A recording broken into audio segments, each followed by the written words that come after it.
Welcome to Make a Path Presents. My name is Ronnie Hayes. Today, let's talk The Walking Dead Q&A 69. Jumping right into this. Oh, don't forget, thumb up the questions down in the comment box so I know what you guys want answered. I'm sorry I'm keeping repeating myself, but I want this to become a thing. It's so helpful. Go down there, thumb up the good questions. Alright, let's get right into this. Nicholas Mercer. Who are some big deaths that would be suitable for all-out war? Now listen, this is a really, really good question, and this is something I'm gonna give a generic, not generic, but breeze over an answer because I really want to sit back and think about it and come out with a video closer to that time. Might not even be closer. It might be, at the end of this season, I'm definitely going to do an all-out war death prediction video. I think that would be awesome. But for now, to give you some examples, I think Abraham dying in all-out war closer to the end would be very impactful. I think Daryl dying in all-out war, Father Gabriel dying like I recently talked about in the previous Q&A, Rosita dying in all-out war even though she lived. In the comic books, she continued further. Who else? I think Carol would be another, hard death for all-out war. If Glenn makes it, Glenn would be rough for all-out war. And I know people are like, man, you're killing everybody. But no, I say we injure Heath, similar to the comics. Maybe not identical, losing a leg and all, but something similar. Who else? I know I'm missing some people. Obviously, Eric from Aaron and Eric. Eric would have to go. Yeah, you know what? We're going to look at this very, very in-depth, and I'm going to make a video on deaths in all-out war, but I'll have to get back with you on something because I really want to look at the story and give you guys something that makes a lot of sense, and the deaths can really push the story forward, because right now I'm thinking about it as a war and painful deaths to really show how bad that war would be. And I think Abraham being a soldier dying in an actual war, even though it's not a government war, but it's a war with these communities, I think that is so suitable for him. But he might even live on past that. Let's move it on. That is a Tasty Burger asks, besides Rick and Carl, who should be alive in season 9? You said pick Abraham, but he just died in all-out war, so I don't know what to tell you. I'm sticking with the obvious: Aaron, Rick, Carl, Heath, Maggie, obviously. Even Glenn could be. Shit, if he didn't die in all-out war. Season 9, I'm saying, is going to be like new beginning, Michonne, clearly. Who else? Yeah, these you got to understand, these are hard to go by unless you're going to go with the comic versions brought to the thing. It's so easy to say, okay, Maggie's alive during the new beginning, so she's going to be alive. Because we have to understand, there's so much story that's going to be built in and done around, season 6, 7, and 8. And some of those stories might be so dramatically different from what they were previously doing that you can guess and predict all day for 3 seasons ahead. But you might be totally off. Completely wrong. Jake Varian. I hope I did that right.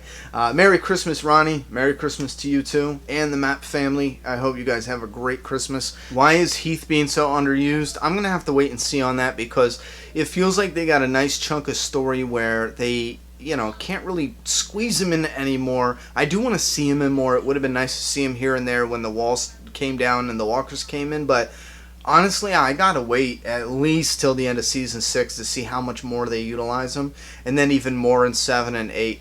I didn't expect Heath to come into the show and be, one of the main characters in the screen all the time, because in the comic, I'll be honest with you, I barely noticed him when he was first introduced. It took a while. I mean, shit, I noticed him and then I forgot about him. I noticed him again, forgot about him. It took all the way to All Out War. So if it was like that in the comic book, I'm not surprised it's similar on the show, but I do think we need to give the show a little bit more time. There's so many characters in such little time, to show the scenes that sometimes you gotta wait a little bit to see them fleshed out more.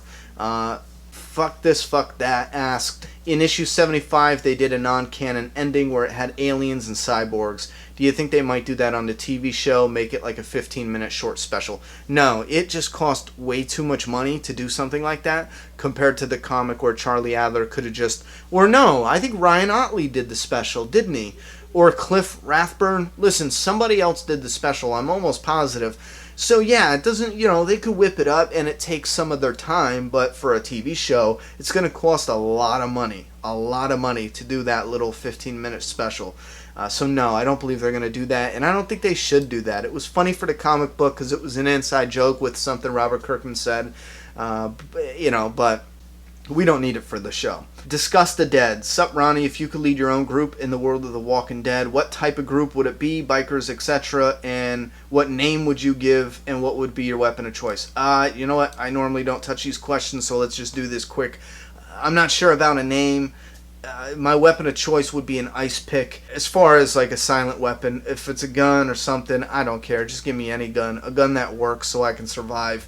But an ice pick would be my silent weapon. And then type of group it would be, I would have, if we had enough guys, I would have a stable base, and then I would have a group that went out scavenging for supplies, that stayed mobile, some form of communication between the two, like a rider, to go back and forth real fast, set up, different outposts where we can go, maybe even travel if we lost supplies, but I want something where we can grow our own crops and stabilize ourselves, but it has to be in the right environment. So, yeah, I mean, it's either that or I'd roam around. To be honest with you, I'd be like the roamers. Yeah, scratch that, screw that. If it's the end of the world and screw this, in the beginning, I'm going to be the roamers. I'm going to go out there and see what the rest of the world looks like because I'm too damn curious. I'm going to scavenge for food, and then once the time passes and more food is harder to find, set up, an actual place where we can farm and shit like that. Moving on.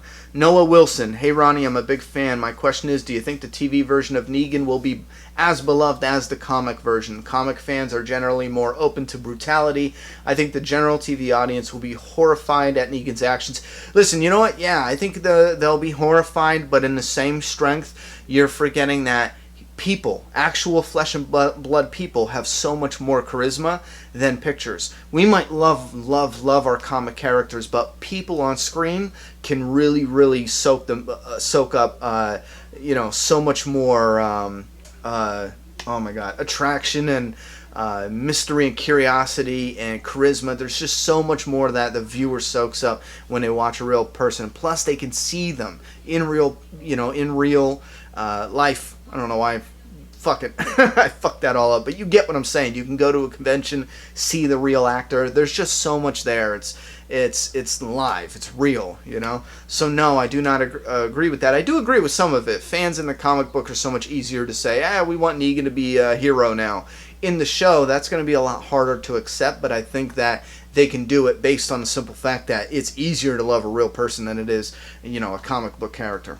Zero Gravity. Do you prefer Comic Eugene or TV Eugene? This isn't really fair because Comic Eugene has had a lot more time to flesh out. So at this point in the story, I think I would prefer, TV Eugene because I didn't really like Comic Eugene, until All Out War. But in the comic, now I like Eugene more. But again, he had more time to develop. Brenda Sarella. Do you think the videos they made will get into Negan's hands to learn about the people? It would be nice to see them utilize those DVDs. It would be nice. And it might get into Negan's hands. I don't think he'll learn about the people, though. He might actually, but it would be funny to see Rick out on a run when Negan comes, and Negan plays pool like the comic, and when Rick comes up to him, Negan's watching the portable DVD player of, everyone's interviews, and he's sipping on some ice water, just, kind of mocking them, like using their horror survival stories, their first, interviews, so to speak. He's using that as like his own entertainment in a mocking way. I think that would be a nice way to reincorporate that into the story.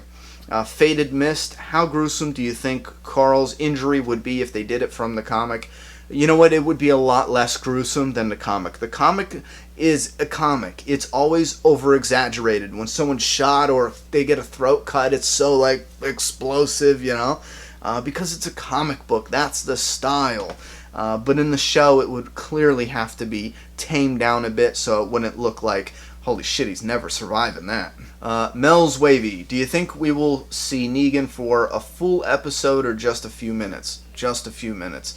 Probably literally only 4 minutes, something like that. Well, surprise ending.